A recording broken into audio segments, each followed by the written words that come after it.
I feel as though, as Americans, we forget about many of the struggles in the rest of the world. I mean, it's hard to remember what's happening in small nations everywhere when we have the luxury of smartphones and social media. And obviously, we aren't without our own problems, but as a whole, many of us find ourselves living relatively comfortably.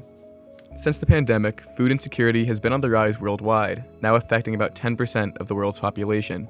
American statistics correspond to that number, about an even 10%, and, while it's a terrible issue, many are fortunate enough to either have the government or private organizations step in to help bring food to the table. That said, it's no surprise to hear that other nations don't quite have the same support. Guatemala, a Central American powerhouse, at least in GDP. It's hard to think that a nation with such a robust economy and billions of dollars of foreign investment each year consistently finds ridiculous amounts of its population living in states of acute malnutrition. However, the World Health Organization claims that some 75% of the rural population lives on less than 15 Guatemalan quetzales, or about $2 a day. This constant state of poverty has caused an epidemic in malnutrition, especially seen in the children of the rural or isolated communities of the country. UNICEF claims that 1 in 2 children experience a lack of access to food and chronic malnutrition, making it one of the highest percentages in the world, the highest in Latin America. When I was 11, my family and I actually had the opportunity to go to Guatemala on a service trip, and this experience completely changed my mentality and really shaped the next few years of my life, as I got to see the struggles of a typical person in semi-rural Guatemala and what was being done to help. Working with the organization Small Change for Big Change, who you should totally look up because they do really great work, in the town of Santa Catarina Barahona, we installed stoves in the houses of families who promised to send their kids to English school. This was a win-win for the families, as the common method of open fire cooking is really dangerous, and the ability to speak English in Guatemala is extremely lucrative.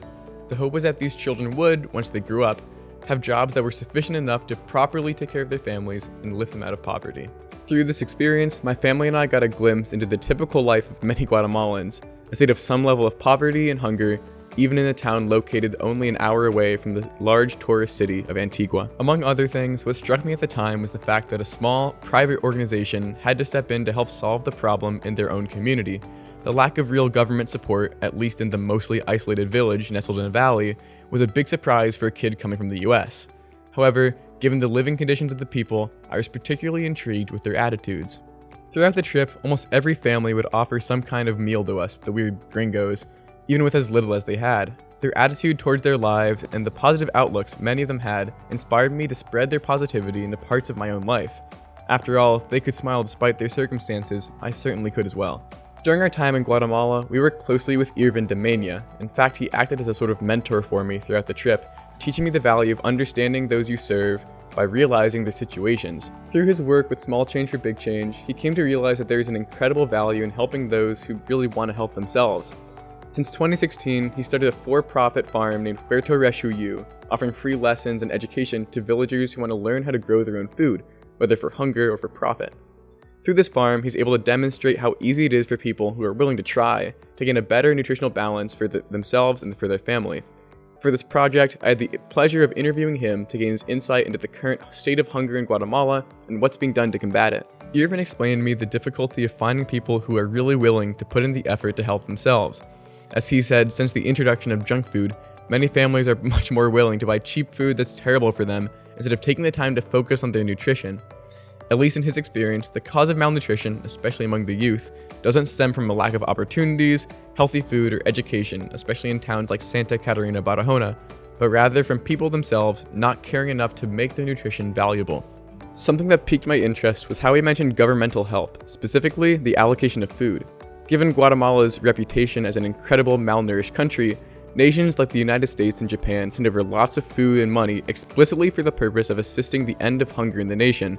However, Irvin explained that the allocation of food follows an incredibly corrupt system. As the federal government controls the distribution of food, they can decide when and where it goes. According to Irvin, they stockpile the food until the voting season, upon which politicians in power give the food to districts that voted for them, think Guatemala City and the other major cities in the nation, and not those more marginalized or isolated communities who need it the most. This really discouraged me, especially his openness and knowledge that his own government was willing to withhold valuable resources from the communities that needed them, simply to ransom them into giving politicians more votes. And my only hope is that this becomes more common knowledge in the hands of those who can use it to turn the tides and help those in smaller communities have the voices they need to really solve this nationwide issue.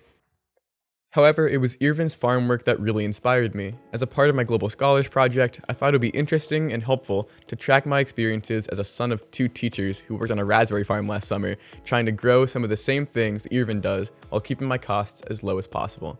To start, I went to Forester's, a local seed and gardening shop, to find my materials, organic seeds and some potting soil. Fortunately, they had exactly what I needed, organic packets of radish, beet, carrot, and lettuce seeds, and the potting soil that would allow me to test the waters of my indoor gardening. Altogether, this came to $21.06. And to clarify, I didn't include the cost of water, location, or tools necessary to start the seeds. Santa Catarina, Barahona is fortunate enough to have easy access to water, which I've come to learn is a commodity in other parts of the nation, and many plots of land in town are available to be farmed, and finally, tools can be borrowed from neighbors. After getting the seeds and soil, the only thing left to do was get to work.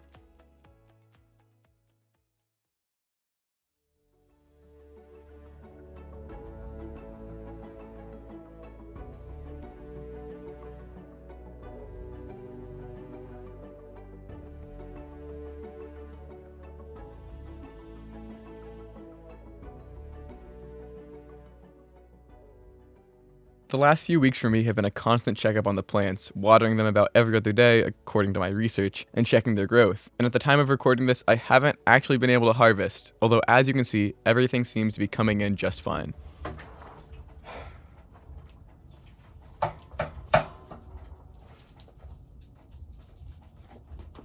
We're done, baby. I've always been interested in sharing stories, finding value in those of other people and cultures that help give a better understanding of who we are. And this project has taught me that our problems connect us and show that we are more universal than you'd think. Hunger is an issue across the globe, and although it's handled in different ways, it's something that really unites us. It's something that we as a world can come together and put a stop to.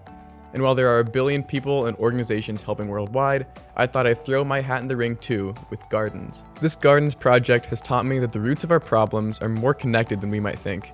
This connection can be seen as a bad thing, revealing the universality and widespread issue of hunger, but I like to think of it in a more positive way that I think I learned in Guatemala. If you wallow in your problems, nothing will change. But if you recognize that you can truly do something to help your life or the life of someone else, this connection is the most powerful tool you have. And that's exactly what GARDNS does.